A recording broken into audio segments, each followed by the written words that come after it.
work time and and a whole lot of other happiness that goes with it. Do you think that's the key?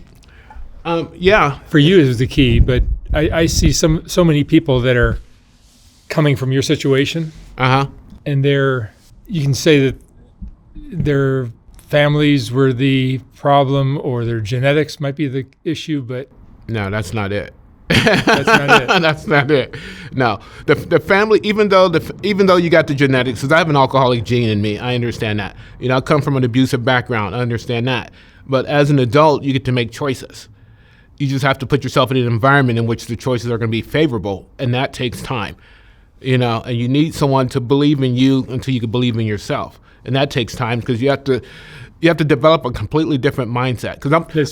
That part I agree with 100%. Yeah, and so being homeless, as long as I said I'm homeless, then I did homeless things. As long as I said I'm an addict, I did addict things. Right. But once it's like, okay, I'm in recovery, so I did recovery things. Okay, now I'm a student, I do student things. Yeah, I mean, Hope wants to tell you that everyone can be saved. Yeah, well, with time, again, but how do you get the outside people to believe in you when you're in that inside dilemma? And you don't believe what they're selling. Right, and so that's where I come into play. It's like, you know what? I've been there. I've done that. I've eaten cheeseburgers out of a dumpster. I've slammed meth in my arms. I've seen shit that you're not supposed to see. However, now I'm a nurse practitioner. What happened? I'm an author. I'm developing homeless programs. What happened? Because I believed I can do this, and people supported me incrementally and gradually, and here I am today. Well, let's hear your story. You grew up where? I was born in Cleveland, Ohio. Well, I was born in Steubenville. My mother took me to Cleveland when I was a little kid. Back then, booze was always around the house. Cleveland was really violent. We used to live above a bar, and our front porch was the roof of a bar. And so I could look over in the alley and see people getting killed and all of that stuff, and that was the environment I was raised in. My mom used to drink. In Ohio? Yeah, in Cleveland. Cleveland's not the easiest part of the U.S. Especially Cleveland in the 60s were out of control.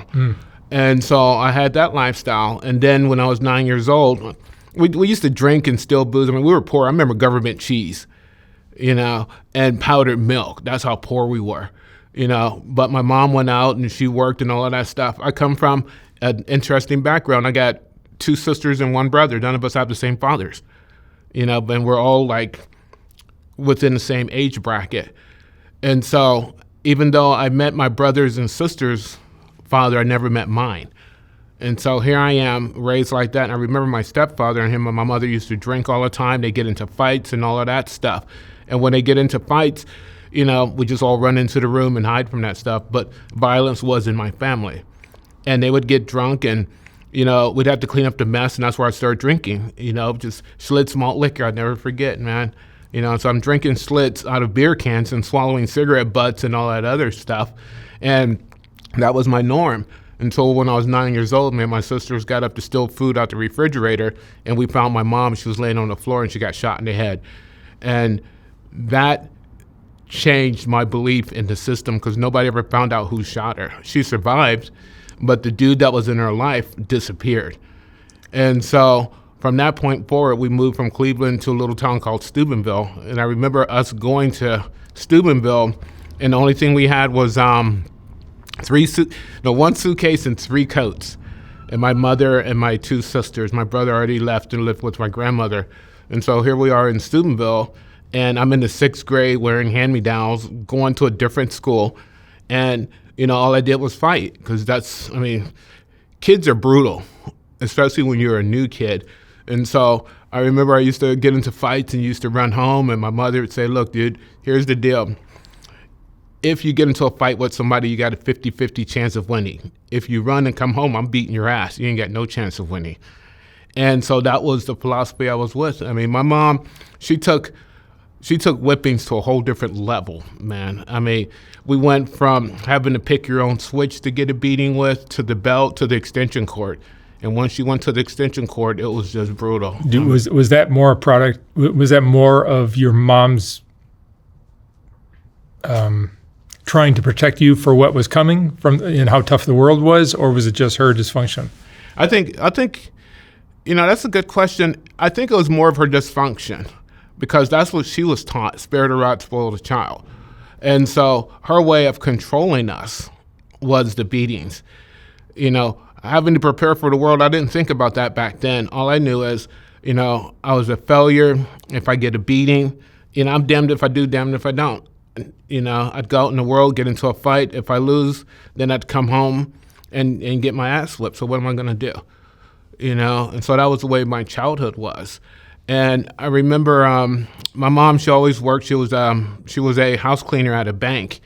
And me and my sisters went to help her. And then one day we stole money from the bank, and that just, the feds came to our house and, it was gnarly. And she lost her job and she just beat the shit out of me for it. And I remember that last beating, she pinned me on the floor and she put her foot on my neck and she beat me with an extension cord. And I remember she used to smoke Vincent and Hedges Gold 100, and she would sit down and smoke a cigarette and catch her breath and continue. And when she did that, I escaped. I ran away from home. And I remember running down to the alley to my friend's house, and she came down the alley, and I was in a closet, and my friend snitched me out, and here it is. They opened up the closet door and I'm trapped in the closet. So she beat me in the closet. And then on the way home down the alley, I got a beating. I mean, I'd get beatings for everything. I go to school, I act out, I get a beating.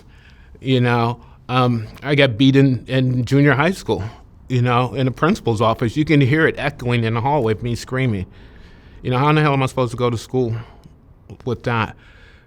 And so here I am stealing the gin from underneath the kitchen sink, replacing it with water, getting drunk to even deal with this stuff.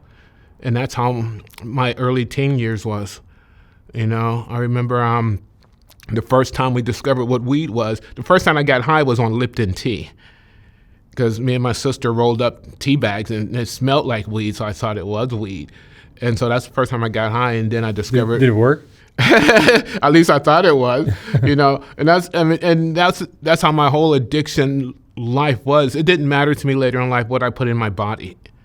As long as I thought it worked, I'm going to do it, And so after Lipton tea, I got introduced to Acapulco Gold, started smoking that stuff. Real weed, it was a whole different ballgame, and so I'm running around smoking weed, getting my ass beat at home, drinking.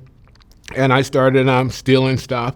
I've always fancied myself as a connoisseur of fine grapes, which means I'm a wino. I remember back then it was Boone's Farm, Ripple, TJ Swan, and I just get drunk, act like I'm going to school, skip school, go to my friend's house, get high, come home, get the beating, and that went on until I was 14. And then when the carnival came in town, I just took off with the carnival, and I became a carny at 14. And probably...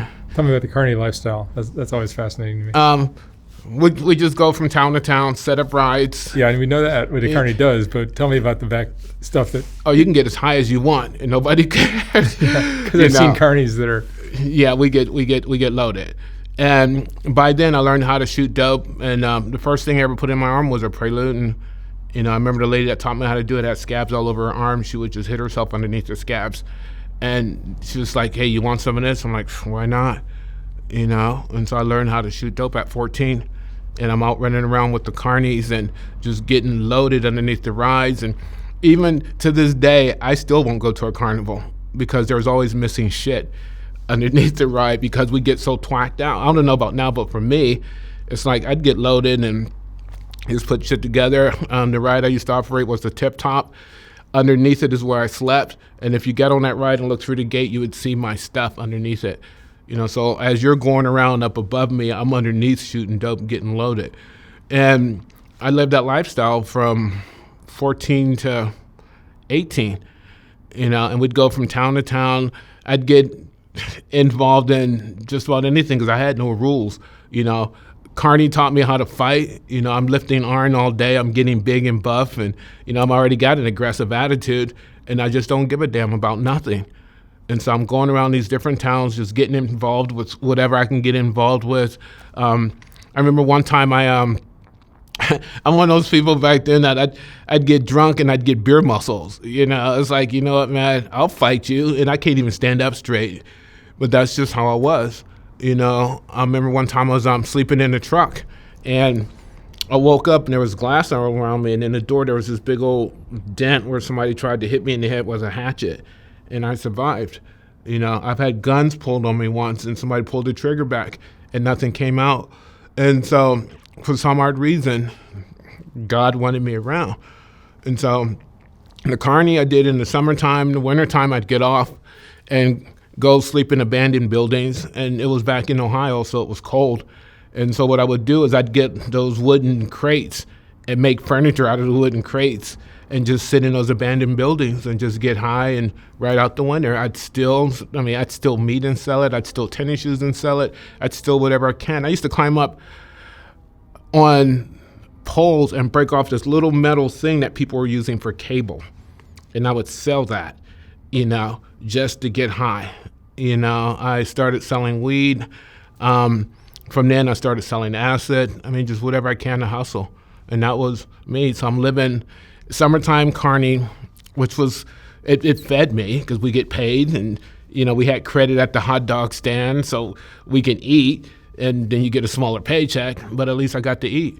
And so I lived that life, traveled all over Ohio, just, did whatever I wanted to. And then in the wintertime, I'd come back and sleep in abandoned buildings. And I remember once, it got cold and I burned up my little wooden furniture, and the smoke came out the chimney, and the police came and evicted me, out of my place. And it's really funny because it wasn't really an eviction. I was trespassing.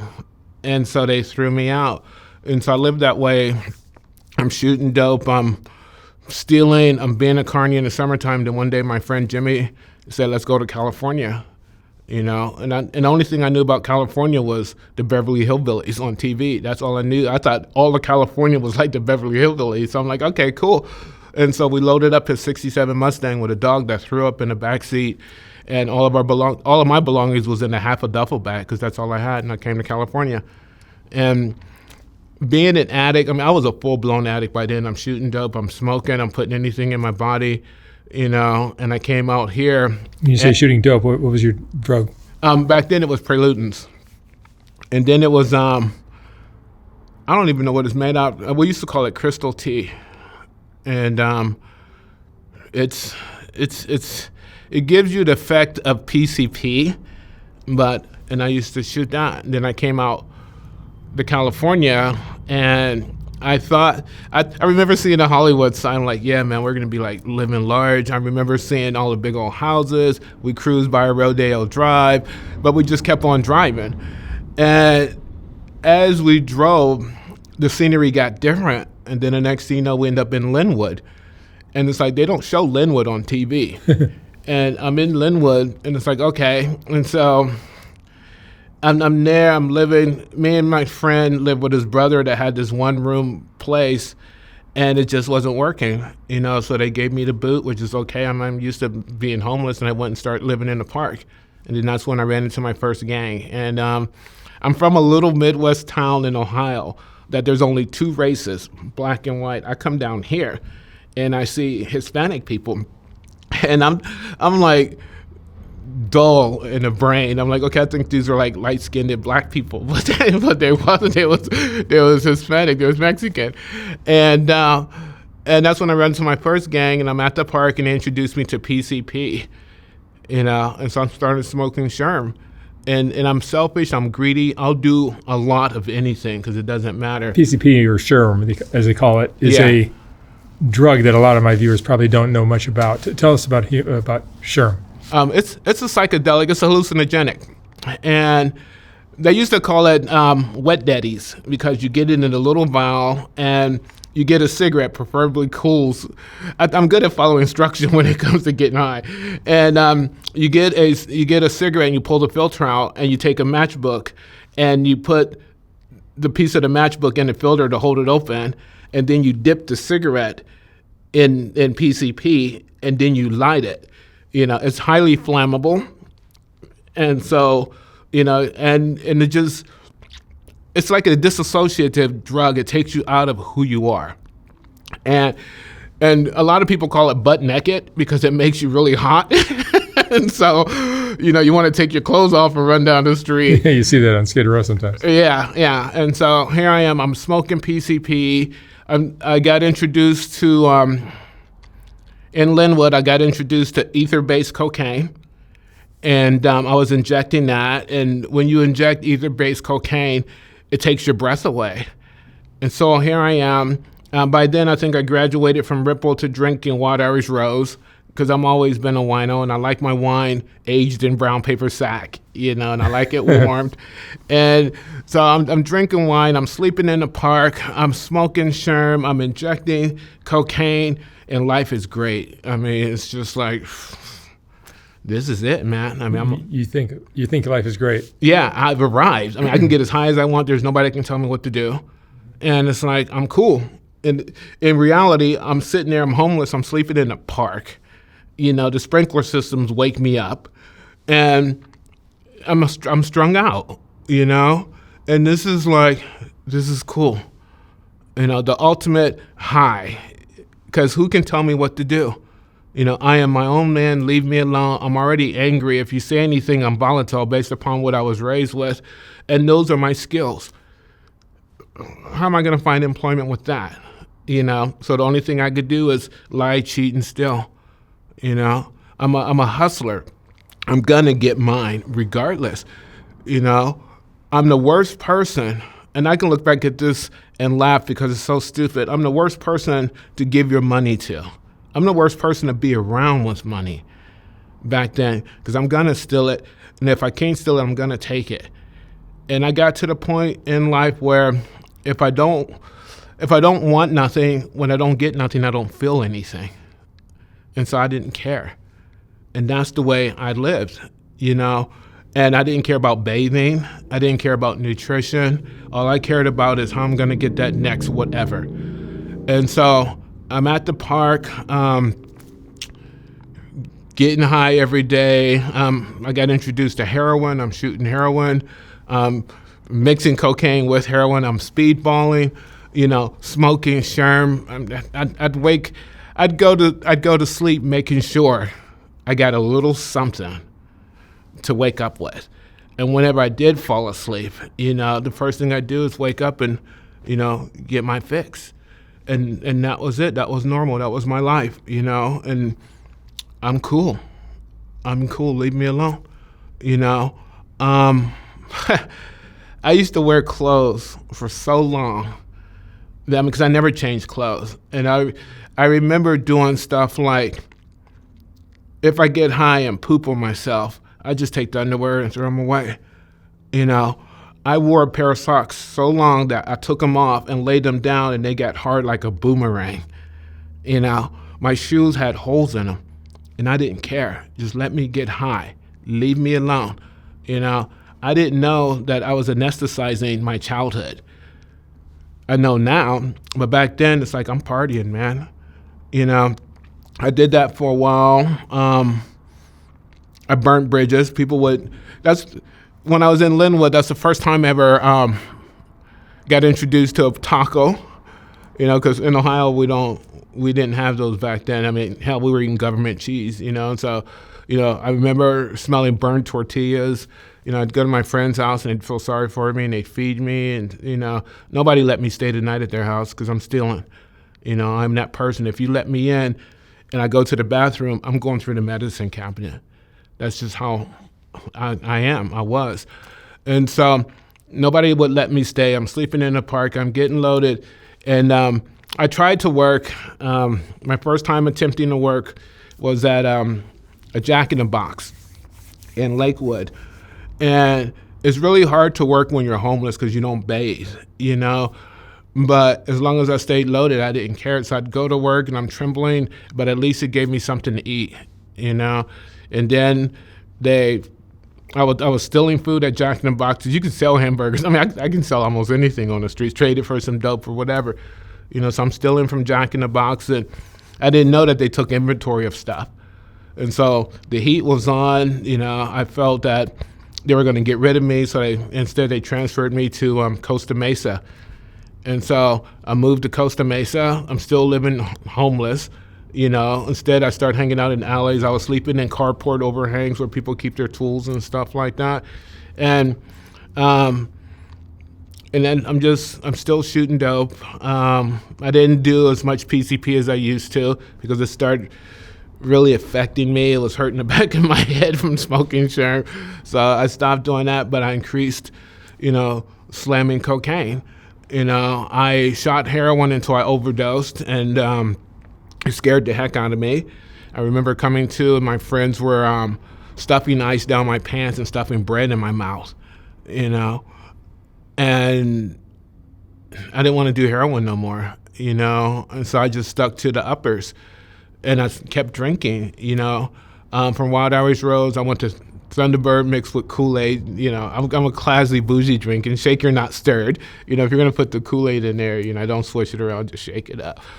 So I'm drinking Thunderbird, shooting cocaine, working at a Jack in the Box,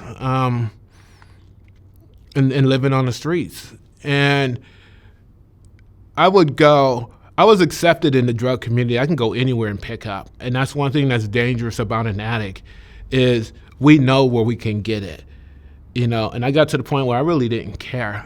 I would go to places like Santa Ana to pick up and things of that nature. And so I'm doing coke, living homeless, working at this Jack in the Box. And I remember the manager of the Jack in the Box liked coke, and he was one of those snorters, It's like, okay. And he would want me to go pick up for him. Great, so I can go pick up the coke. I can pinch his bag and, get a discount. And I would do that, and I was sort of like his connection. And because I was his connection, he thought it'd be a great idea to promote me from flipping hamburgers to running a cash register. And me handling cash, I learned how not to ring stuff up. People would pay me and I just pocket the money, but he was just as addicted as I was. And so he really didn't care as long as I could pick up for him. I really didn't care as long as I could pick up for him because I was going to pinch, plus I'm stealing money, plus I'm eating. And this went on for a while. And he thought, actually, we thought, I don't even know if I talked him into it, but somehow I moved into his house with him. And I'm his connect, living there with him, working. He promoted me to be shift lead, so I had charge of all 3 cash registers. And it was great. I mean, I arrived, I didn't have to sleep on the streets. I had a place to sleep. I had a place to eat. I had all the money for all the coke I wanted, and everything was fine, and then one day came that him and I, we were paranoid in his house, and everything was locked up and all that other stuff that cocaine does for you. And I remember he went to the bathroom. When he went to the bathroom, I did his stash. And he came out and he's like, "What happened to my stash?" And I'm like, "Well, I don't know, but if we find out who took it, we should do something to him." And it's like, that's insanity, but he got wise, and he kicked me out of his house. He fired me from that Jack in the Box, and that Jack in the Box is still there to this day. It's on Harbor and Wilson.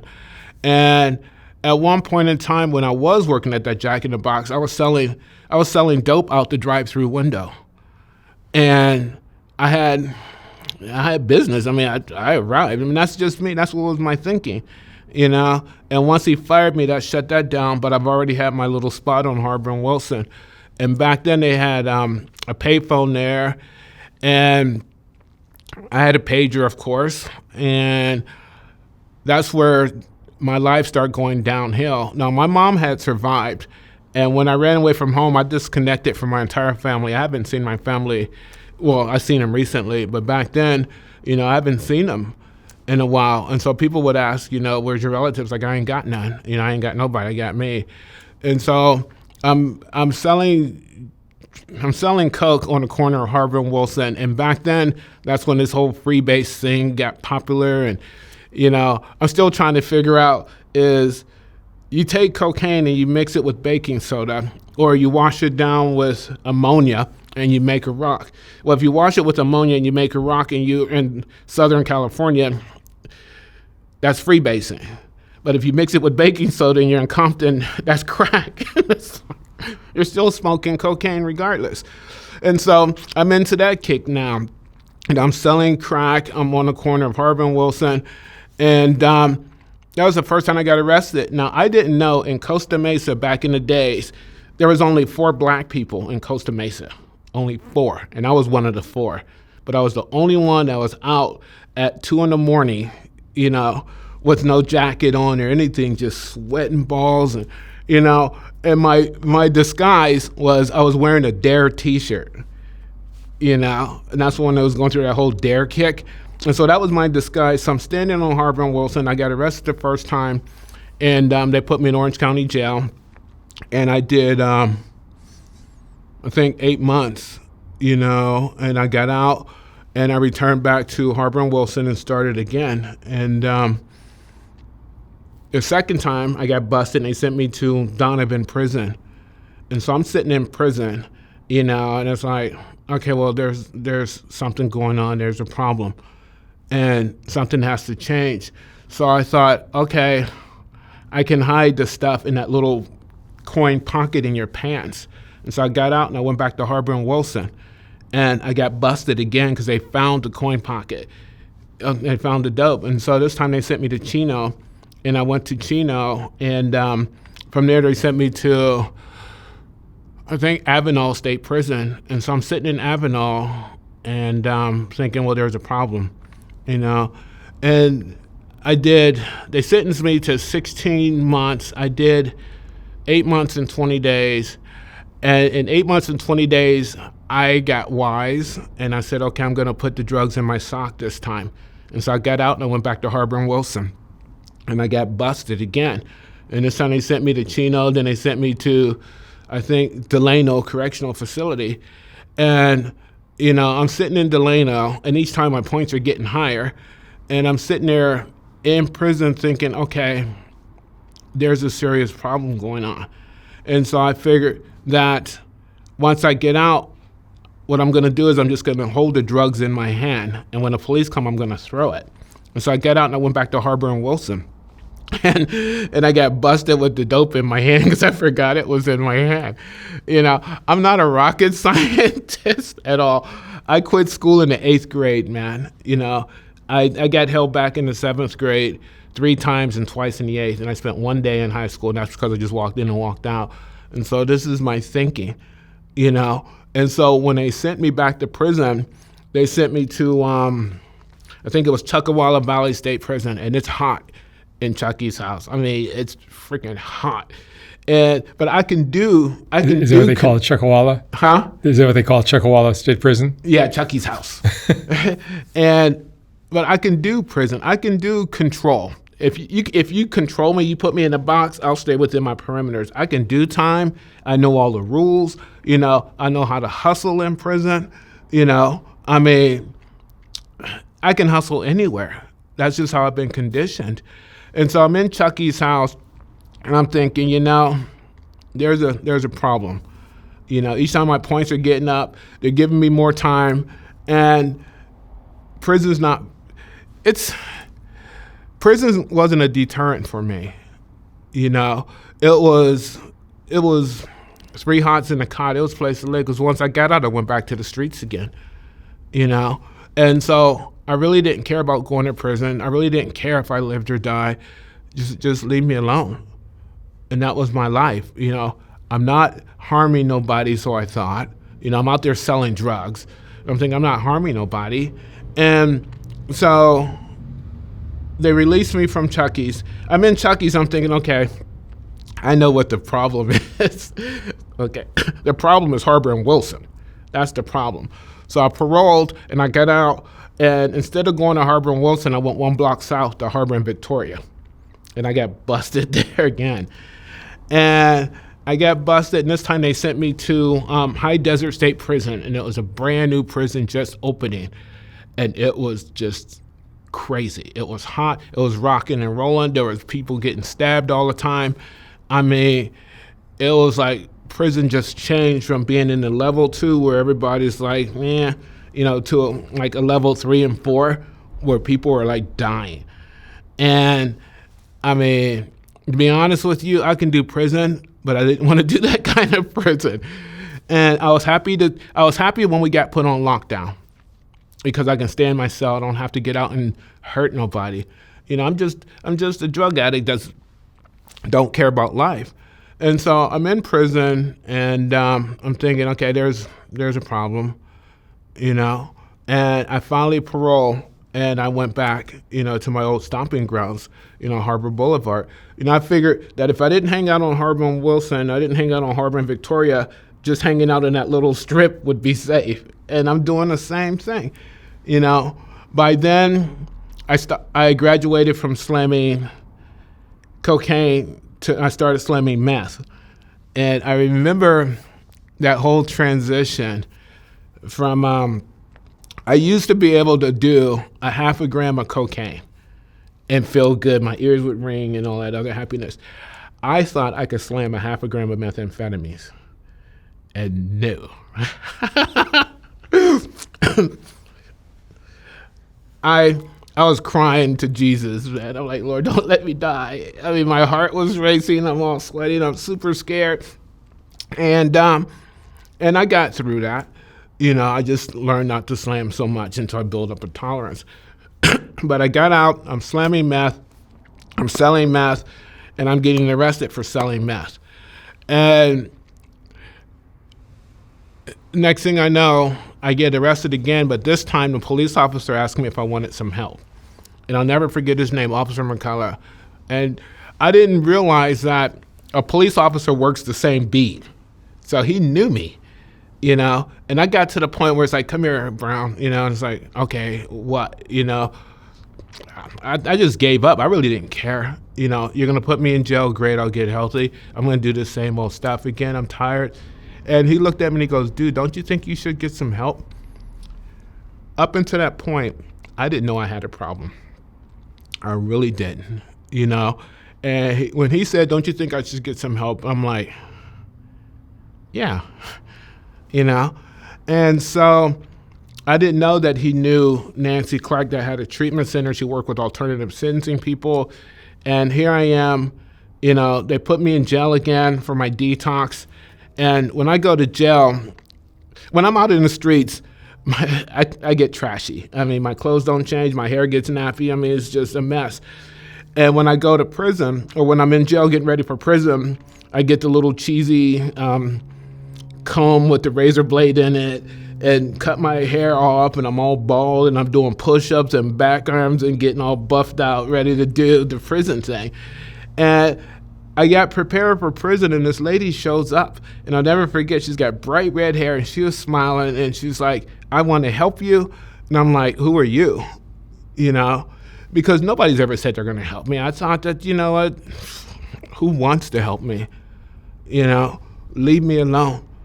Let me just do me. I didn't know I was dying. I didn't know I was killing myself. I didn't even know I had a chance. I thought, this is the life I'm supposed to lead. I was taught early, party till you puke and party some more. It's all about the hustle, baby. That's what I was taught, And now people are saying, dude, that's wrong, And here I am.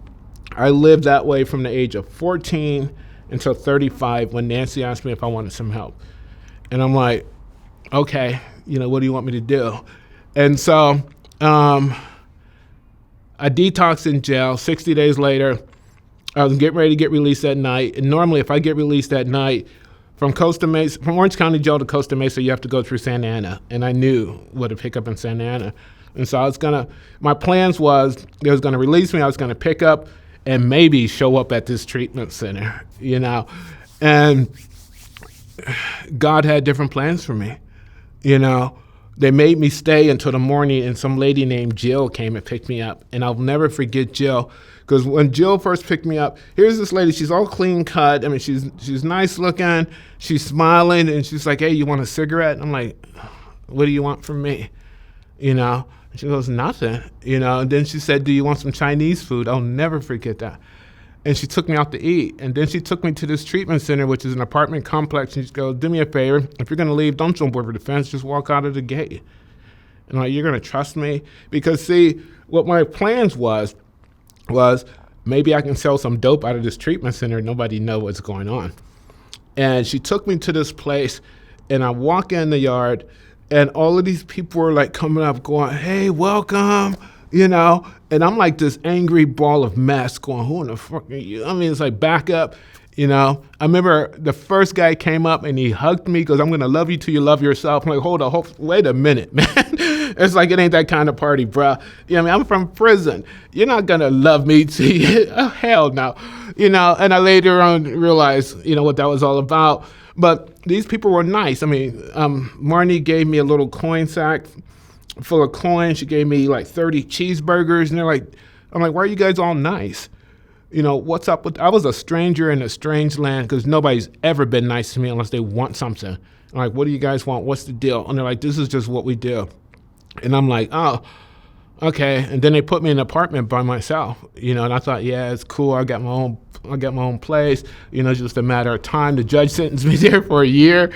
And I later found out the reason why they put me in there by myself because I was volatile and angry and I just didn't know how to play well with others. And so I'm there and I remember I was there for 6 months. And during that time, after 30 days, I went to my first 12-step meeting, which was at a low-bottom indigent men's detox, you know, called Charlie Street. And I loved it because those guys were just like hardcore. They're like, shut the fuck up. You know, sit down. You don't know shit about living. You ruin people's lives. I'm like, man, this is cool, you know. And I remember the first time I ever got to share, I was all excited. I'm like, yeah, I'm Anthony. I'm an alcoholic. You know, this treatment center is misusing me. They're making me do chores. I got to make up a freaking bed. That's just not cool, you know. And then everybody clapped. And I'm like, this is cool. And then the next guy stood up.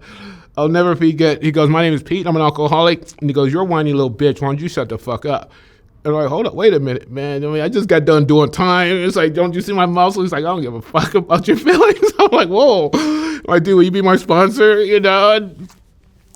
And that's when my life started to change. You know, I started going to those meetings. I started working steps. 6 months, I'm at the treatment center, and they gave me a roommate. And I was doing good. I mean, dude, I'm an angry individual. I was taught he who strikes first wins. You know, the first one that gets off wins the fight. And so if I think I'm going to get into a fight, I'm going to hit you, even if I thought so. And so they give me this roommate, and this guy's like all happy and everything. And, you know, we're in an apartment, and I remember he was sitting in this recliner, and there was a coffee table right there from the ottoman portion. And I walked between the coffee table and the ottoman portion. I hit my leg against the ottoman portion. And I turned around and I slapped him.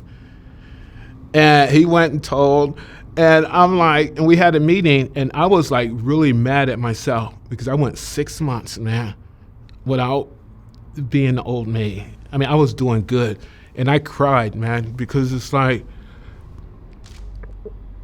I did good, you know? And we sat up there and we had the counselors talk to both of us, and the guy said he didn't want to press charges, and, you know, he understood where I was coming from, you know? And I remember him saying, dude, you only did that because you don't know any better. And when he said you don't know any better, I'm thinking, fuck you, man. So what do you mean I don't know any better? You know? But then it's like, I didn't. That's what I knew. You know, that's what I knew. And so I got to stay at that treatment center, and I worked the 12 steps, and, you know, afterwards they allowed me to manage the sober living. And somewhere working the steps, I thought it said, in the future, you'll be able to drink like a gentleman, and we'll take our hats off to you. That's what I thought it said. And so here I am. I got 18 months of sobriety. I'm clean. I'm working telemarketing. I mean, everything's cool. And one day I seen my Connects old lady come across the street from the donut shop, and she's like, hey, he's in trouble, you know, with the parole officer. He has to attend these meetings. I'm like, okay, I got 18 months of sobriety. I got this shit under control. You know, let me go help him. So I go down there with my big book.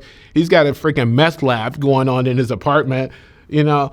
And I start going down there, and I can see it, man. I mean, everything's going on.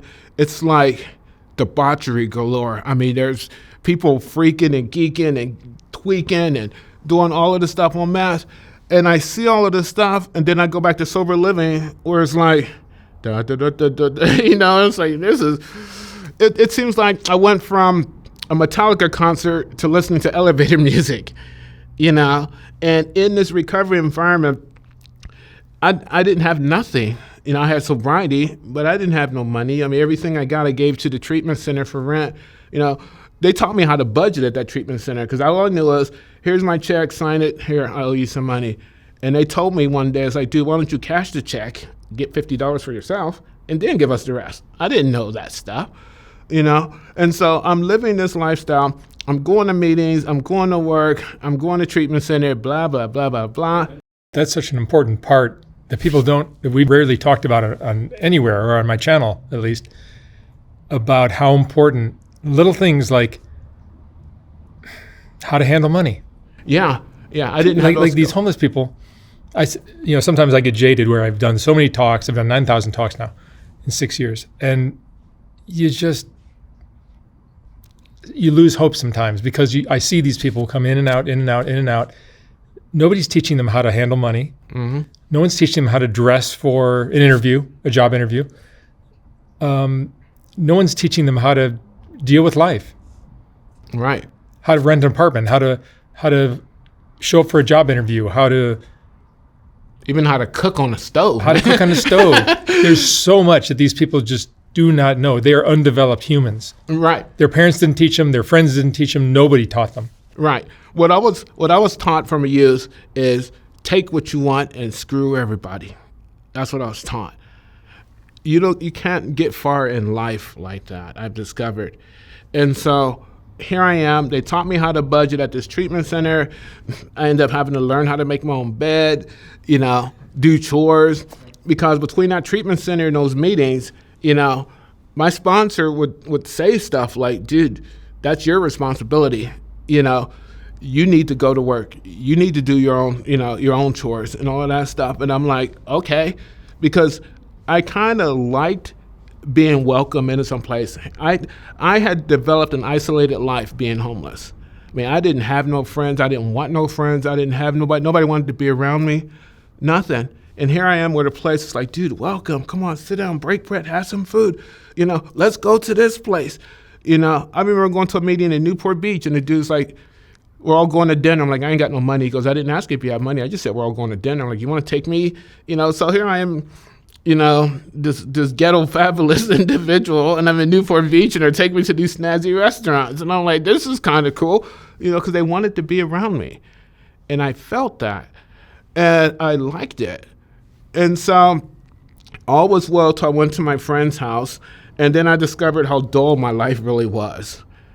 And I missed the action. I missed the fast lane. I missed the debauchery. When I was selling meth, I can purchase anything with a bag. Sobriety, I could barely buy a soda, And so I'm hanging out at my friends. I see all this stuff. And instead of me bringing a big book, I'd go down there and I'd play some sort of Nintendo game, and talk a little bit about recovery and talk more about, what's going on and everything's going on around us. And I remember him one day going, man, look, I'm around all of these tweakers. I don't trust nobody. I trust you more than anything. Hold the money. And so he'd give me a big old wad of cash, and for like 2 hours, I was somebody. And I'd give him back his money, and I'd go back to the elevator music, and it's like, trust God, clean house, work with others. I'm like, okay, I can't wait till the next day so I can go down there and try to help him stay sober. And so I go down there, and he'd give me the money. Then it's like he'd give me a big old sack of dope, and it's like, dude, hold this for me. I don't trust anybody. So now I got money and the dope, and everybody wants my attention. And I'm like, yeah, I'm somebody again. And this went on for a while, and then one day came that I remember there was a girl there, and she was wearing a skirt with no underwear, and she had a spoonful of meth and a syringe. And I was sitting across from her, and she goes, you want some? And I went, uh-huh. And once I put that needle on my arm, it was magic, man. I was back. I was delusional again, but I had to go back to the recovery house loaded. And that's hard to do when everybody's sober and you're loaded. And when I was sober, I'd eat anything because I liked food at that point in time. I graduated from eating out of dumpsters to eating out of plates. But once I'm done meth, I don't eat. And so I'm in recovery. People are like, dude, are you hungry? I was like, nah, man. I'm sitting there sweating bullets, and people's like, are you okay? Yeah, I'm fine. Why? What's wrong with you? My whole attitude's starting to shift.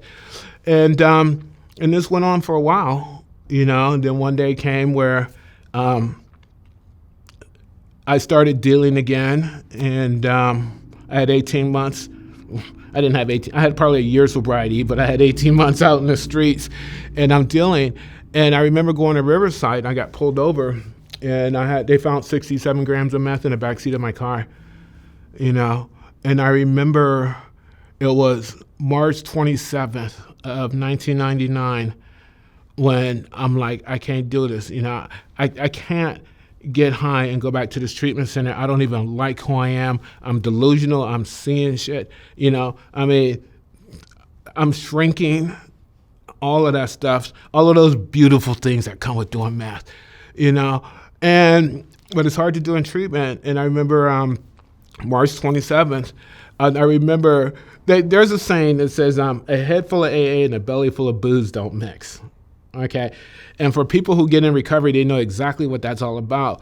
And so if a head full of AA and a belly full of booze don't mix, just imagine a body saturated with methamphetamine thinking about Alcoholics Anonymous. And in my head, I just kept hearing, keep coming back, keep coming back, keep coming back, keep coming back, keep coming back. And it would go on and on and on. Then I'd hear like, it works if you work it, and all that other stuff. And so my using was ruined, and my life is ruined, and what am I supposed to do? So I remember in AA it says, I'm an alcoholic, cannot manage my own life, no human power can relieve my alcoholism, God couldn't would if he was sought. And I threw out that Hail Mary prayer, I said, God, I can't do this no more, help me.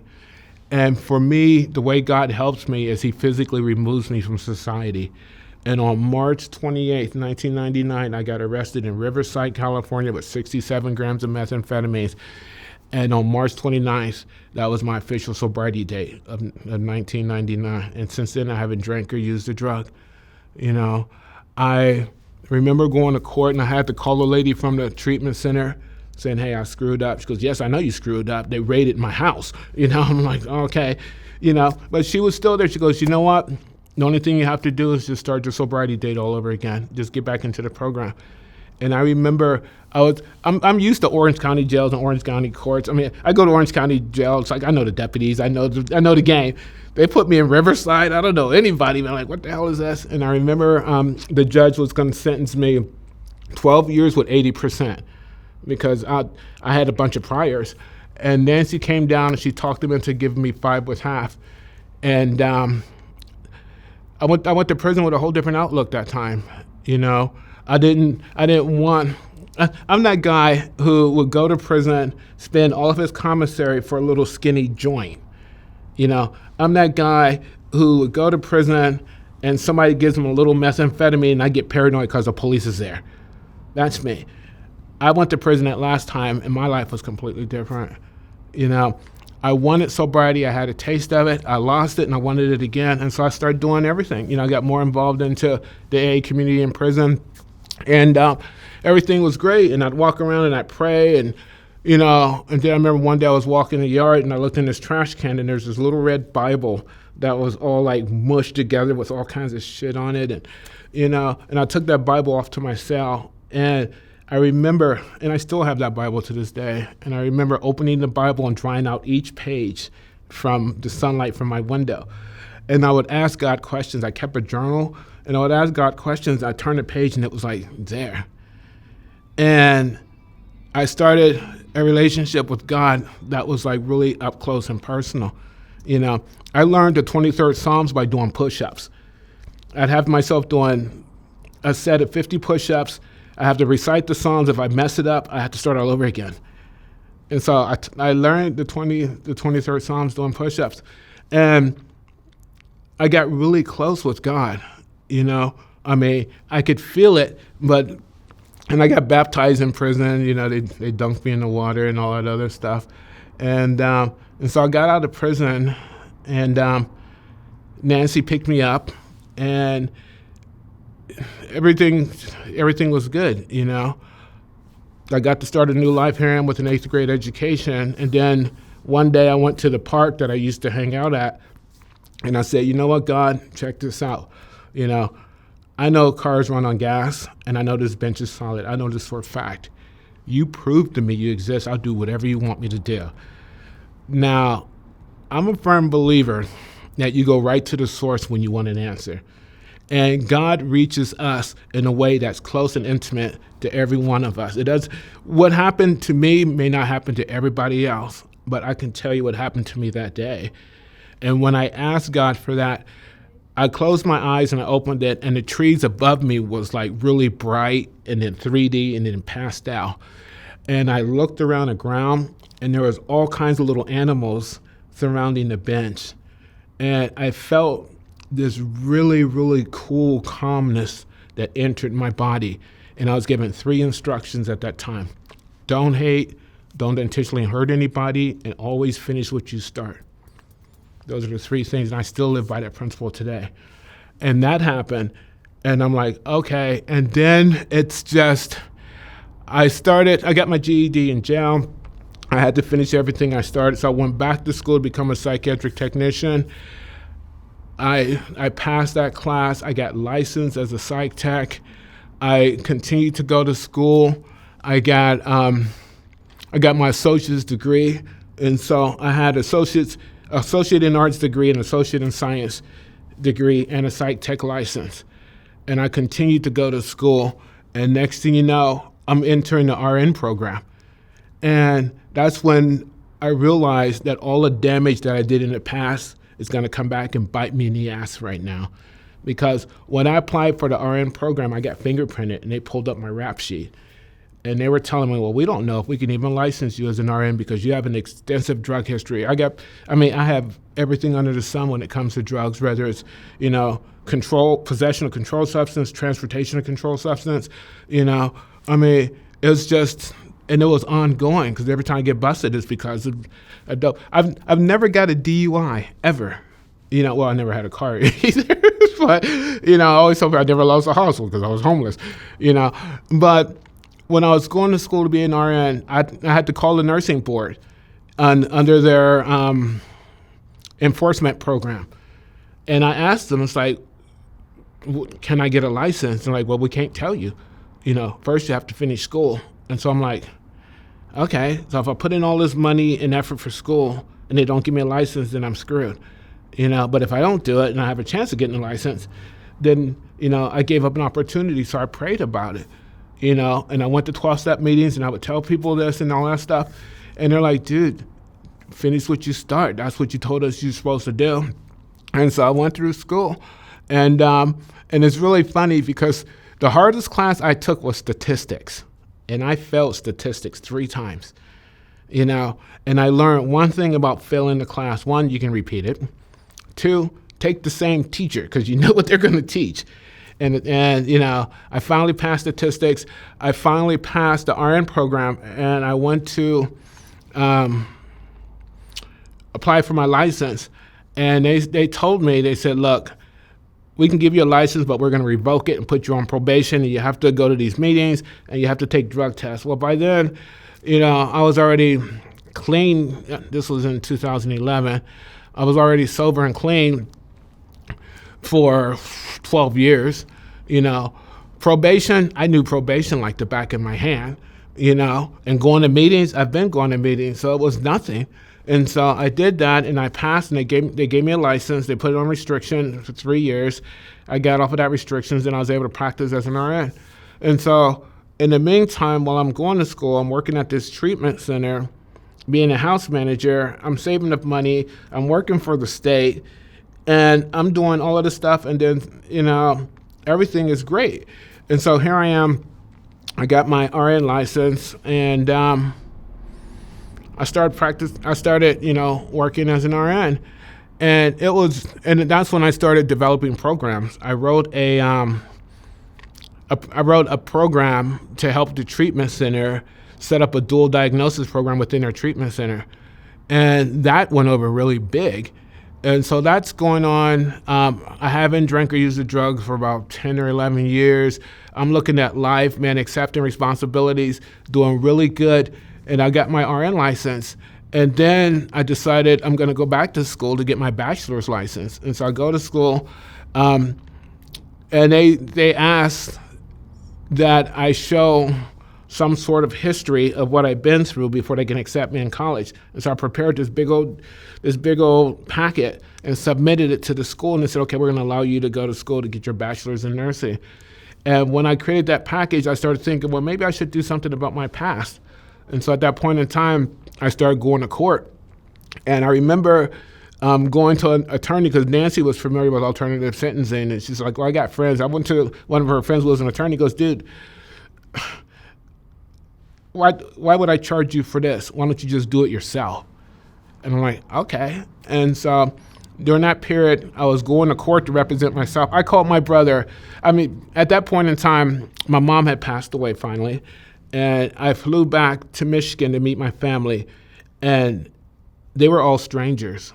I mean, I didn't know anybody. My niece, who I left when she was 2, she was 16. You know, my older sister looked just like my mother. If it wasn't for my youngest sister, I didn't know who she was, you know, and they were all strangers, you know. And I went to my mom's funeral and all of that stuff. And then I came back out here. And so here I am. I'm managing this program that I developed for a treatment center. I'm going to school being RN. And everything was just starting to look good, you know. And so I'm doing all of that stuff. I'm practicing. I'm working the hell out of this 12-step program because I don't want to get loaded, because I know if I get loaded, everything's gone. And so that's going on.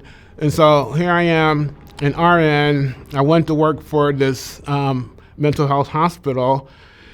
In the meantime, I can't sit still, so I go and I knock out my certifications. I became a certified addiction treatment counselor nurse. Then I went and I took an anger management course, and I became an anger management facilitator. So I have all of these things going on, and I'm constantly moving and doing things. And then I'm going to meetings, I'm developing programs, and then I met her. She was a manager of a recovery house and me. And I thought I have to do the right thing because my sponsor at that point in time told me I can't have no relationships with nobody because I don't know how to treat people, which I didn't have no skills at all. You know, the only female acquaintances I had was out in the streets, and they were risque. And so I met her and fell in love, and I'm thinking, yeah, I'm gonna live in this like the white picket fence and all that shit. And so we knew each other for 4 months, and we got married.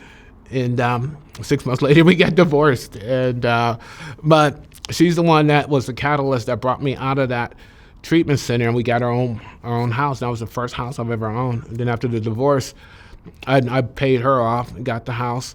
And so here I am living in Orange. I'm working as an RN and just, you know, doing a whole lot of stuff. And then I was talking about all of this, you know, in the meetings, and somebody said, dude, your life is crazy. You know, it's like, you should write a book about it. I'm like, okay, so I wrote a book, you know, and that was from Park Bench to Park Avenue. And I thought, I'm just going to write a book and like give 100 copies off to my close friends and all that stuff. I had no clue, none, what would happen with that book.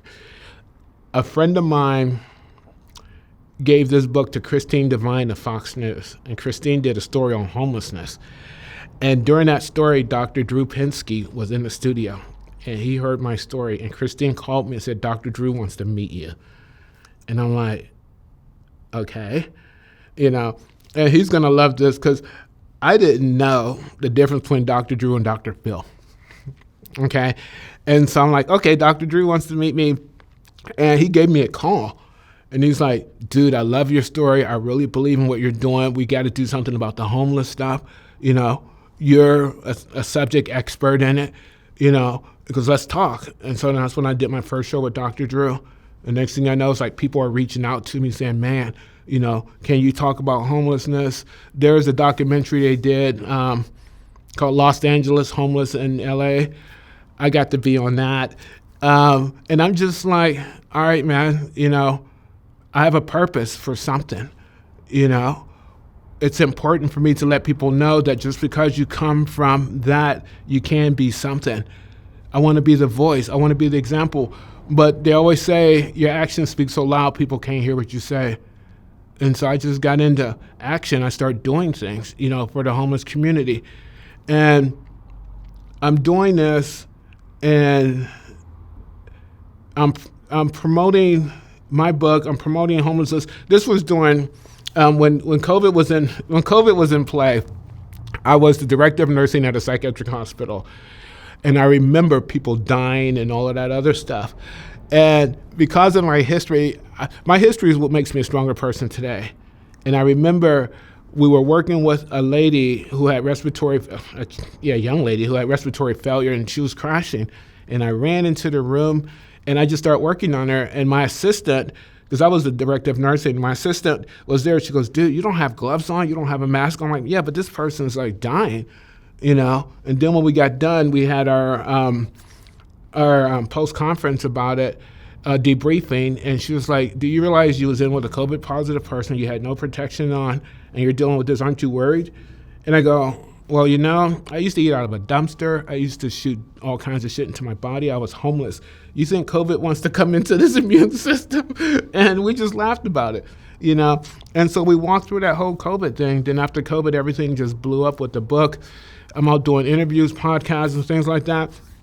And I decided I want to go back to school again, By then, I had got my certificate rehabilitation from the courts. I remember going through that. I would go to court, and the judge would take my case, and he'd go, "Well, no, this isn't quite right." And he would say something, and I didn't remember what he said, but what I did learn is I paid to get copies of the transcript. And I went and I reviewed the transcript, and what he said wasn't there. I put it in the next one. And I went back the next time, and he did the same thing. "Well, no, this is almost good, but I can't give you legal advice. But if this was this and this was that," I'm like, "Okay." I got another copy of the transcript. I added it there. I went to AA. I was knee deep in AA. I got my AA friends to write like 90 letters. I had a good job history. Everything. And I took that final packet and I presented it to the judge, and it's like, "You know what? This looks just as good as an attorney. Congratulations. You have your certificate of rehabilitation." I'm like, "Yeah, And from that point, it went through the governors, up to that whole long process with the governor to get me a pardon. And so in the meantime, I'm out running around doing podcasts. My brother called me and said, "Man," because alcohol addiction is a family disease. Everybody in my family got hit with it, from my mom to my brothers, my sisters, everybody, And my brother hit me up, and he's 8 years older than me. He goes, "Man, look, I'm down and out. I'm living in this abandoned building. Can you help me?" Now, prior to that, my brother would say, "Hey, look, my jewelry's in pawn. Can you help me?" I'd send him $500. And a couple months later, "Hey, man, my jewelry's in pawn." I'd send him the money. Then it dawned on him, it's like, "Wait a minute, man, And I flew out there to check him out, and he left me at his girlfriend's house. He went to do whatever he's going to do. Okay, he's getting loaded. And so then he hit me up about that place, and I go, "You know what, man, find out who owns the building. I'll buy the building, because I know what it's like to live in an abandoned house." And he couldn't do it. And so I'm like, "Okay, dude, this is what I'll do. I'll buy a building, and you can just take care of it." And so I bought this abandoned 1916 mansion that's 9,000 square foot in Mansfield, Ohio. And I was going to give it to my brother, but he couldn't pull it together. So I said, "Okay, I'm just going to give it to the homeless people." And that project is called Brown Manor. And so I bought that in 2020. And I'm living in California trying to put that together in Ohio. And it just wasn't working. And so I said, okay, maybe the proceeds from my book will help support this, because I'm like spending money like it's crazy to get that place going. But as a new writer, I come to realize that just because you write a book doesn't mean that people are going to buy 1,000 copies of it. And so I'm working, hoping to get money from this book. Brown Manor sitting there. And I said, okay, well then I think I need to increase my income. By then I was teaching at Cypress College. I was working in the hospital on the side. I developed my program CARE. I mean, I'm doing educating facilities on how to write curriculum for dual diagnosis. I'm doing all of this stuff trying to make money, all for that house. And I was sitting there one day and I was chatting to God, because God is like my best friend. I mean, we kick it, you know. And I'm like, hey, dude, like, what do you want me to do? You know? And he's like, well, do what you know. And so I started going to school again, this time for my master's. And so I'm going to school to get my master's. Brown Manor's just sitting there. Nobody's doing anything. I'm sending out money there. Nothing's happening. My nephew was supposed to be in charge of it. He's not doing it. I called a guy I hired to put a roof on. He goes, man, look, your nephew doesn't even come to work. All he's doing is like just leaving empty beer cans and weed. And I'm like, okay. And I'm trying to make amends for my family. And so I told my sister what I'm doing. Her son was on the street selling blood. And I'm like, dude, look, here's an opportunity for you. Here's an abandoned building. I'll put the money in, you supervise it. Your mom says you're a handyman, handle it. And he couldn't. And in return, I was paying for his hotel room. I took him off the streets and wrote a letter to his parole officer telling him that I'm going to employ this guy. He needs to come off parole so he can leave town. And they did that for him. And he got there and he did this. And so when I went to finally sign the paperwork for that house, I went to the hotel where my nephew was, and the manager, who was using my credit card, and he's like, let me tell you about this nephew of yours. And he showed me pictures of what my nephew was doing in that hotel room. My nephew had hookers going on. He had a scale laying around, you know. And so here I am with this project in Ohio. I'm in California. Nobody's doing anything. And I asked God what he wanted me to do. And God's just like, you know what, go back to school. And then after that, I'll tell you. And so I went to school to get my master's. And my master's in nursing. And right at the end of getting my master's, I prayed about it, and God said, go there and deal with it, you know. And in the middle of my master's, I wrote the curriculum for a brand new transitional model for homeless people called Brown Manor. And so that's what I'm working on. And so I'm in California just loving it, making great wages, and God says, you have to pack up everything and go to Ohio. And I'm like, why? You know, it's like, because I told you. I gave you all of this stuff. Now it's time for you to give it back. And so I said, okay. And so right before I graduated, I sent all my stuff to Ohio. I remember I bought another house for me to live in. And I remember just, you know, saying, okay, God, whatever you want me to do. You know, and I remember when I first walked into that house, I walked in the side door and it smelled like mildew, and there was like the ceiling was falling down. There was water everywhere. There was a dry bat hanging off the light. I'm like, oh my God.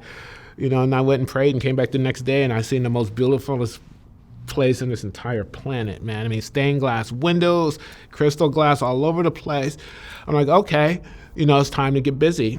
And so I moved out there. I graduated from the master's program. I got my degree when I was out there, and now here I have a master's in science degree, and I'm in Ohio. I'm working on this program. I got a new job at a small hospital there, you know, working with the mental illness. I went out there 2 years ago. I had 23 years of sobriety, and I'm like, okay, if this is what God wants me to do, I'm going to do it. They say you got to give it away to keep it, you know, and I come to realize that I only have to do this stuff for a lifetime. You know, I have an expiration date. You know, so I just got to do it until I go, you know. And so the beauty of it is my goal in life is just to find peace and comfort until my expiration date comes. And so I'm going to give this stuff away. And people look at me, it's like, dude, what's wrong with you? It's like, you know what, man, it's in the giving that you receive. That's what I read. And so I'm out there doing this stuff. I got my master's.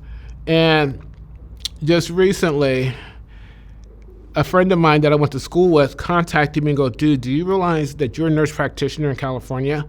I'm like, okay. He goes, no, dude, you can practice as a nurse practitioner in California. I'm like, I can? You know?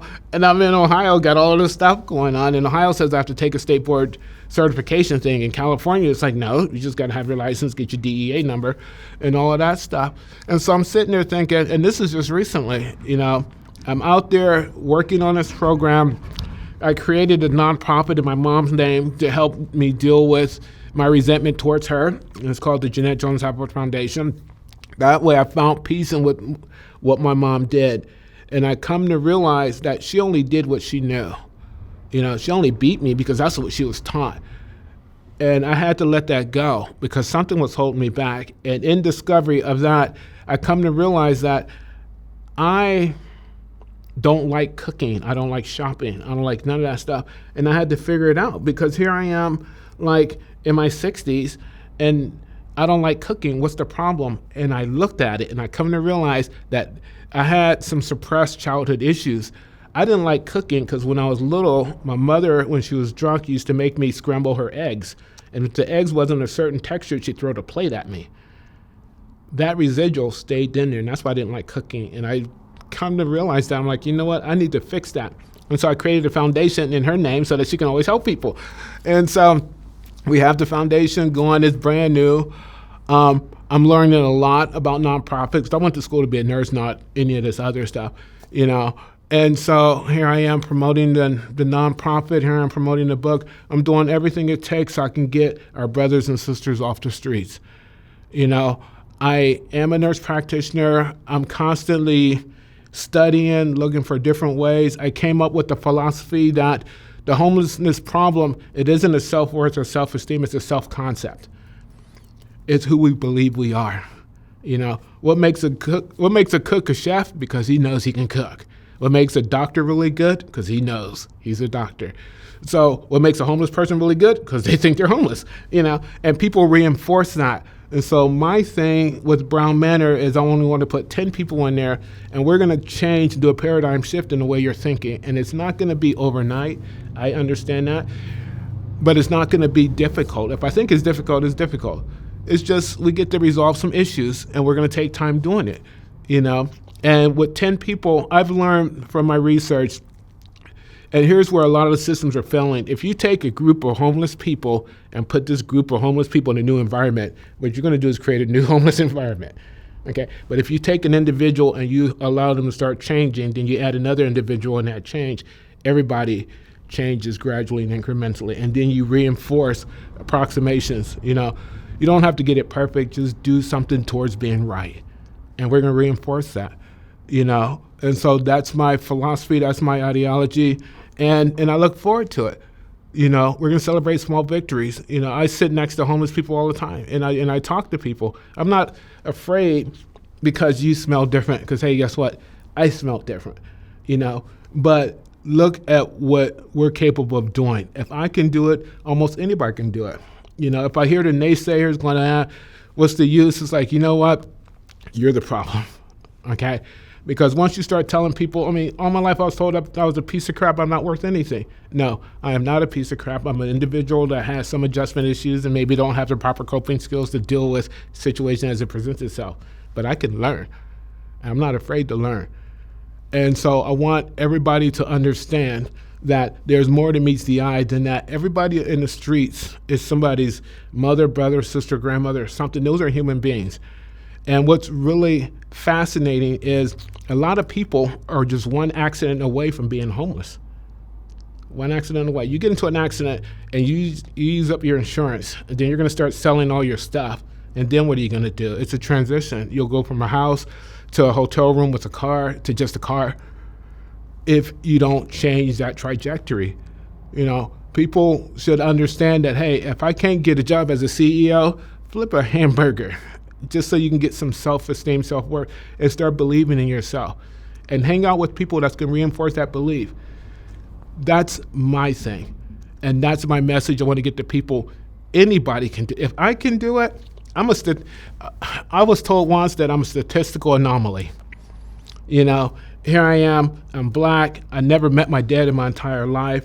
I'm a drug addict, I'm an ex-convict. I have all of these stuff, but yet I'm a nurse practitioner. How does that happen? I believe in God on an intimate fashion. Just recently, I got a phone call the day before Thanksgiving, this recent Thanksgiving, and it was from Gavin Newsom. And I was in a 12-step meeting, and I just turned my ringer off. And after the meeting, I listened to it, and it was Gavin Newsom saying, "Congratulations, I signed your pardon." And I'm like, now, I submitted for my pardon in 2011. It's 2025. I got it in 2024. But I stayed consistent. I believed that this would happen. God told me, finish what you start. And when I got that phone call, I'm like, oh, yeah. And so finally I got my freedom completely, And with that, of course, the next thing I did was I submitted my application to the DEA so that I can get a license to prescribe medications there. What's the worst going to happen? They say, no, okay. Technically, I'm already retired from the college. I'm just doing this, one, to help out somebody else, and two, to show people that this can be done.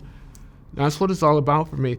I could have stayed in California in the city of Orange in my nice little condo and chilled, but no, I want to get out there and I want to develop this program, and I want people to know that, we can do this. We just got to want to do it. And if we don't want to do it, then say, hey, you know what? I don't know how, and be willing to let somebody step up to the plate and say, okay, this is how. Because again, I'm going to do life anyway. Why not be beneficial? Why not do something worthwhile? I'm trying to get my place in heaven, and this is, and I'm led by God. How did I get here? Because I ran into Fausto, and Fausto said, hey, I know somebody that you might want to meet. Okay, and so here I am. I want people to realize that all is not lost. A lot of people are going through a lot of hopeless situations. Like, no. What we have is opportunity to learn. That's what all of this says. Life is one huge school. How bad do you want to be educated? I'm willing to go to any length to learn, but what's more important is I don't want to go by myself. I want to bring somebody with me. I want to reach out to the homeless population. I want to reach out to those that has given up and say, there is hope.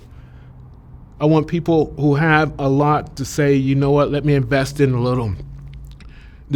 Our homeless situation isn't a one-size-fits-all problem. It's a combination of things, man. It goes far beyond just substance use, financial insecurity, mental illness. It's far more than that. Spiritual, it's a combination. It's like a big old onion, and I've already shed enough tears. Let me jump in and help somebody else peel theirs. And that's what I'm all about. That's me. Anthony, your story's an amazing one. You climbed your way out of the bottom and made a fulfilling, worthwhile life for yourself. Tell me about the struggle. I mean, the struggle must have been immense. Talk to me about that. Oh, yeah. And the struggle still continues. I have my past, but that's okay. Everybody has a past. My thing is, okay, that's done, but what can I do now? I wake up in the morning, I hit my knees before I hit my feet every morning. And first of all, I thank God for being alive, because I know what I did to myself. Second, I get grateful, and I'm grateful for everything. I'm grateful I can see. I'm grateful I got a blanket. I'm grateful that I have batteries for my remote control so I don't have to get out of bed, And then it's like, how can I best help somebody out? Because it's not about me anymore. How can our foundation get bigger and get support so that we can get at least one person off the street or change one mind? That's all I want. And we're all miracles. That's the whole thing. It's just we have to uncover, discover, and discard the thing that envelopes us. And that's what Mark, I try to scream that from the rooftop. Every one of us is a small piece on this gigantic puzzle. Let's get together and make a beautiful picture. Let's do that. Let's not say, well, your piece is different than my piece. Well, of course it is. Of course it is. I'm just doing the best that I can with what I got. And nothing happens to me in God's world by mistake. There's a reason I'm supposed to be here right now at this moment. Exactly what? I don't even need to know. I just do the footwork. And everything else will evolve as it should. And the beauty of it is, I only have to do this until my expiration date. So it's fun.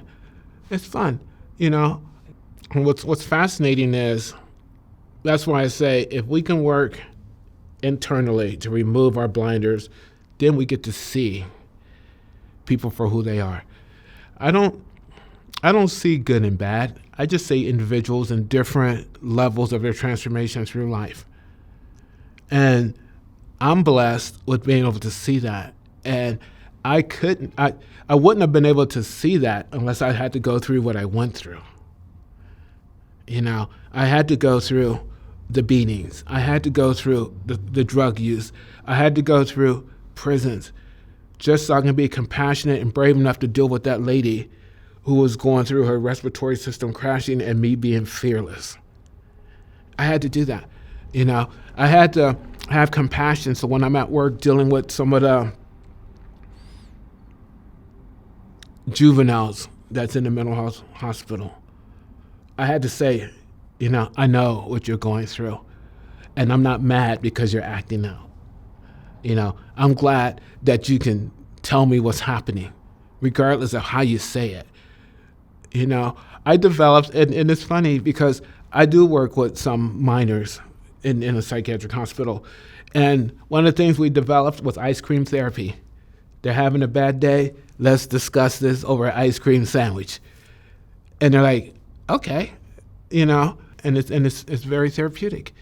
And it's great to establish bonds. Now, all of a sudden, here this troubled youth, which is basically me when I was younger, has a way to discuss what's going on.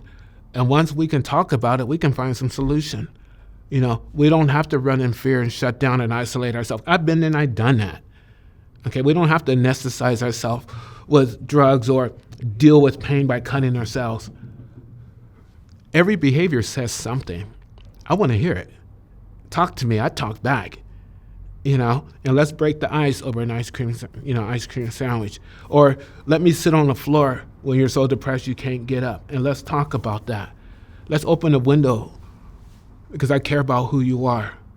Why? Because I've walked in the darkness for so long. I understand a lot. Why did God select me to do this job? Maybe because I asked him that one day, prove to yourself I don't know. But what I am is grateful for being the vessel that I am. I am so grateful for that. And the end result is I get to live in a small town in Ohio. I'm still pretty much broke, but you know what? I'm not homeless no more. I have food. I laugh because I have trash in my trash can. Why? Because I ate food to put it in there.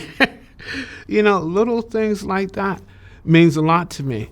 And I've eaten off people's yachts, in Newport Beach, and I've fished off the coast of in Mexico, and I've eaten cheeseburgers out of a dumpster. I went from injecting drugs in my body, trying to kill myself, to learning how to prescribe accurately to heal people. I had a life, man. And I want to share it. I want to give it away. A lot of people say, dude, why do you want to give this stuff away? Well, I never seen a Hertz connected to a U-Haul trailer. Ain't none of this going with me. None. And it's like the struggle is real, and whether I get everything up and running, because it's tough, to just come up with a program, your own idea, and finance it when you're broke. It's tough. But I believe in people. I believe everybody wants solutions. Everybody out there knows somebody that's addicted or have a mental health problem that's homeless. Everybody knows somebody. And there's a lot of people who want to throw their hands in the air. It's like, you know what? When you throw your hands in the air, be ready to catch a solution because I'm throwing it back. That's what I'm all about. I'll go anywhere and I'll do a talk. I'll go anywhere and film. I'll do whatever it takes to set this model up so you can see how it works. I'm in it to win it. And if it doesn't get completed by the time I'm done, I can say, God, I did my best. Anthony, what's the key? What's the secret to making a difference in someone's life? What's the secret to helping them? Helping someone who's at their bottom? The answer to help people is to realize or come to realize that sometimes you're just a part, you're not the whole. And appreciate being the part. Now be the best part you can be. Whether it's somebody picking up the phone saying, hey, I need some help, or somebody even approaching somebody and go, hey, what can I do to help you? Realize that every one of us eat, sleep, and breathe the same way.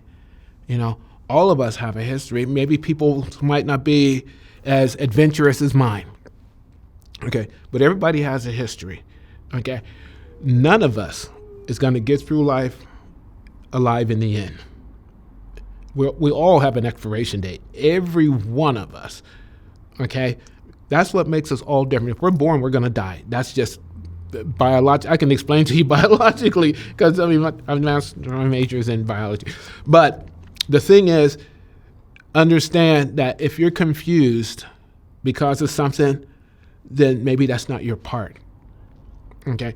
Do some self-reflection. Ask yourself a simple question. What is my part? What can I do, to make a difference? Because we all want to, we just don't know how to, Substance abuse counselors know substance abuse. Mental health professionals know mental health, stuff. Homeless advocates know homeless advocacy. Psychologists, therapists know the brain. Neuroscientists is understanding how the brain works and all that stuff. We all have our part. Why can't we say, okay, instead of my way is the only way, how about if I just give you 5% of my way, you give me 5% of your way, and this and this and this, and then we can all approach it in united front. Or we can all aim it towards a catalyst, that 1 point person, and support that person. I don't have to know everything. I just want to know something. I do know something. And collectively, we can solve this. We can't say my way is the only way. We can, but when you're dealing with dual diagnosis, for instance, we have the substance abuse world saying complete abstinence. Complete, that's the way to go. Mental health, we have people saying take some medication. We don't care if you drink a little booze. Okay, what happens when you have both those problems? And a lot of times people fall right through the crack. What I'm saying is give me 5% of go to a 12-step meeting. Okay, great.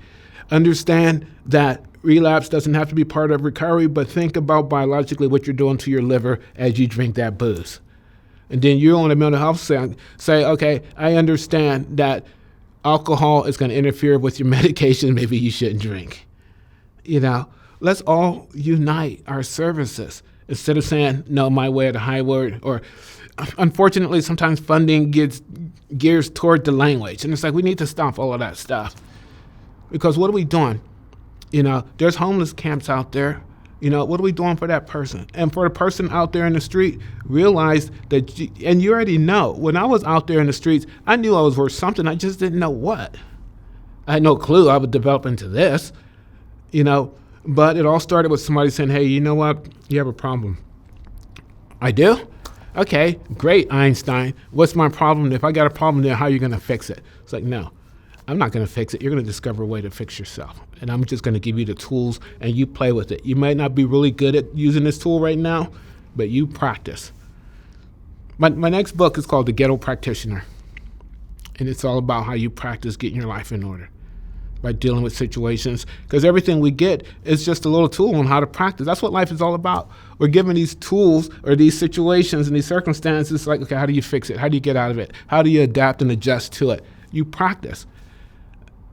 I didn't get to be a skilled clinician overnight. I practice.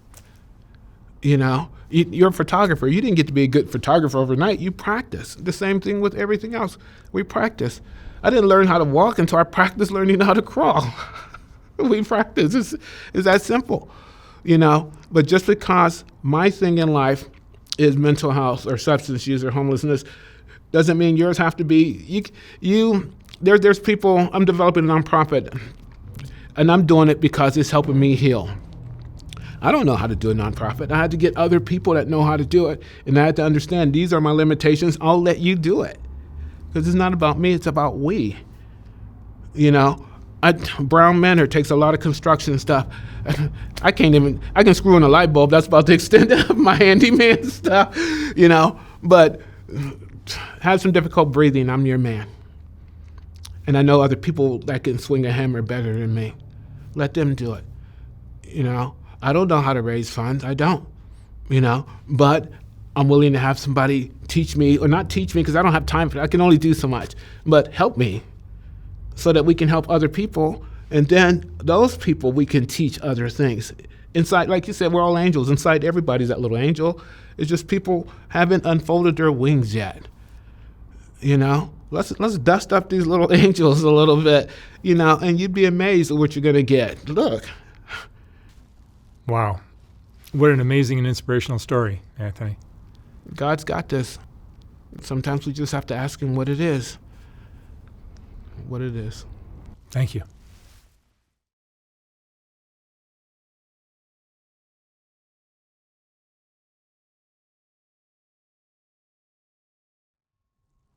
So you just got some news. Yes.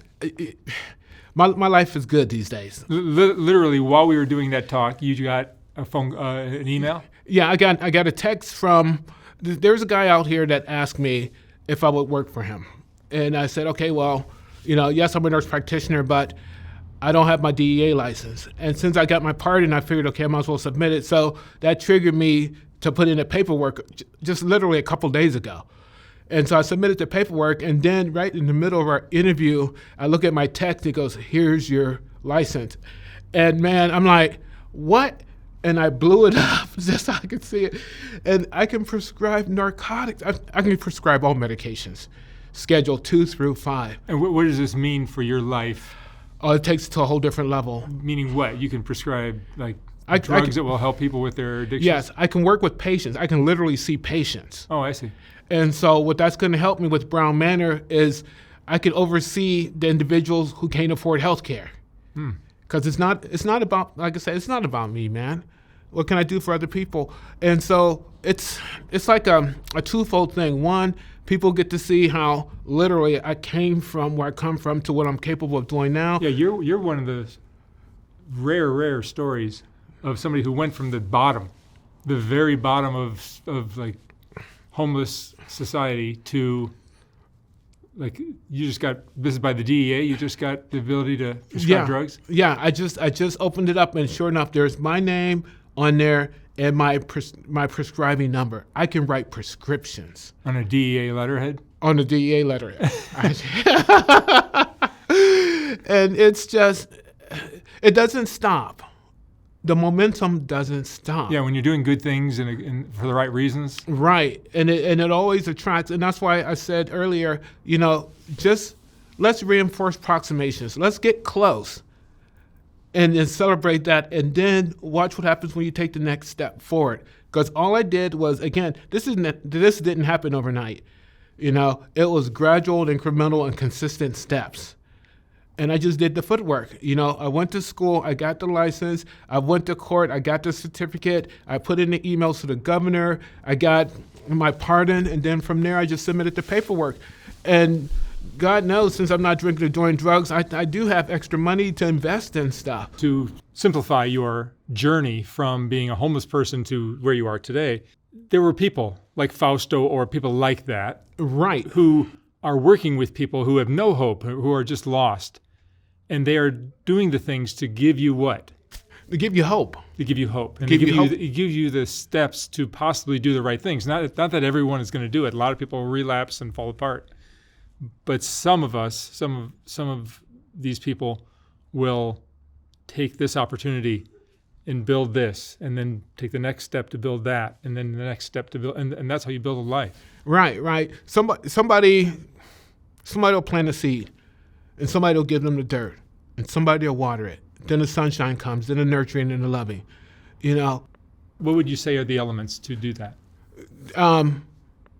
The seed to me was the police officer that said, hey, don't you think you had a problem? That was the seed. The dirt was going into treatment. And you were at that point when the cop said that, you were what? You were a homeless drug addict just losing. Yeah, I was out in the streets from 14 to 35. And I had nothing. I mean, I didn't care about nothing. I was a nothing, man. It was a Cleveland cop? No, it was Costa Mesa. Oh, it was Orange County, L.A. Yeah, and I didn't care about nothing. I didn't care if I existed. I didn't care if I lived. I didn't care if I died. You were one of those that we look at and just like roll our eyes and exactly say, get a job. Exactly, and I'd look at you and go, I'd just be happy if I don't piss myself today, and that's where I was, And now it's like, dude, I'm way above happy. But for me, and there's different levels that I've encountered. When I first went to school and when I got my GED, I was happy, and then when I got my first license as a psych tech, I was happy, to get accepted into school, I'm happy. When I first learned HelloFresh on how to cook, I was happy. When I saw my first orange peel, dude, I celebrate everything. When I wake up in the morning, I'm happy, man. And that just exudes from me, and it attracts other positive things. And with that... And it's not as simple as just like you stop using drugs, because... No. Stop using drugs is just the beginning. It's just the beginning. That's the beginning. It's a symptom, really. It is. I use drugs because I didn't know how to deal with what was going on in my life. But then I didn't even know I had to deal with something was going on in my life because. But those are challenging things to deal with. Right. Life is a lot of pressure and a lot of responsibility and things like that. Yeah, life gets lifey. Yeah, as you said. And so now you're dealing with life and all those responsibilities and more. But it's more fulfilling. It's happy. You're happier. It's more fulfilling in the sense that I get to be of maximum service. Dude, I can take my service level to a whole different thing now. Because I know people out there in the streets can't afford health care. I know people out there in the street don't even know that, a lot of them don't know that they're sick, or if they are sick, it's like, I can't afford to get better. Me, it's like, dude, I got you. My next level, start networking with different hospitals and things like that. It's like, you know what, man, let me go out there and be the ghetto practitioner. I don't like I said, I don't care about the money, dude. I don't. What I care about is how can I help you? Let me examine. You got diabetes, let me work with you, helping you take care of that. You got depression, let me help with that. You got a toothache, let me help. You got a bowel movement, let me help with that, man. There's solutions to all those problems. Yeah, and look, it's I get to do it. Mm-hmm. I get to do this, and God allows me to do it, dude. I got a DEA number. I can prescribe medications. Now, the flip side of the coin is if I ever relapse, I'm toast. Oh, yeah. Well, that ain't going to happen. Yeah, that ain't going to happen. It's been how many years? Oh, my God. I've been sober. In March, I'll be 26 years sober. Yeah. 26 years. Yeah. And so I'm guaranteed a forever job. It's an inspirational story. Well, thanks, man. It's just... Keep us updated and we'll do another one. Okay. Down the road. Sounds cool. All right, Anthony. All right, thanks.